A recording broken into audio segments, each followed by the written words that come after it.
আসসালামু আলাইকুম। প্রিয় বাণিজ্য বিভাগের শিক্ষার্থী বন্ধুরা, আশা করি তোমরা সকলেই আলহামদুলিল্লাহ ভালো আছো। আমি আলহামদুলিল্লাহ ভালো আছি। আজকে আমি তোমাদের সাথে আলোচনা করব রেওয়া মিলে।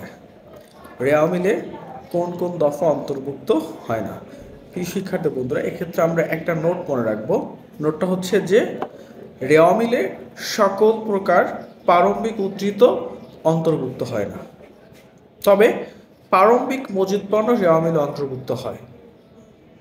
আমি তোমাদের সাথে এখন প্রারম্ভিক উদ্ধৃত বলতে কি বুঝি।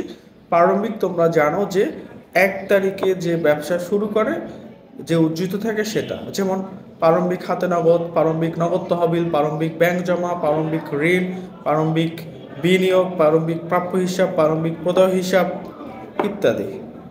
এছাড়া রেওয়া মিলে অন্তর্ভুক্ত হয় না নিষ্পত্তিহীন সম্পদ, নিষ্পত্তিহীন দায়, সম্ভাব্য সম্পদ, সম্ভাব্য দায়, এই টাইপের অন্তিগুলো রেওয়া মিলে অন্তর্ভুক্ত হয় না। এছাড়া রেওয়া মিলে অন্তর্ভুক্ত হয় না সমাপনী মণিহারি, সমাপনী মজুদ পণ্য। তবে এখানে মনে রাখতে হবে খতিয়ানের উদ্ধৃত যা দিয়ে আমরা রেওয়া মিল করি, ওই উদ্ধৃতের মধ্যে যদি সমন্বিত ক্রয় নামে কোনো দফা থাকে তখন রেওয়া মিলে প্রারম্ভিক মজুদ পণ্য আসবে না, সমাপনী মজুদ পণ্য অন্তর্ভুক্ত হবে।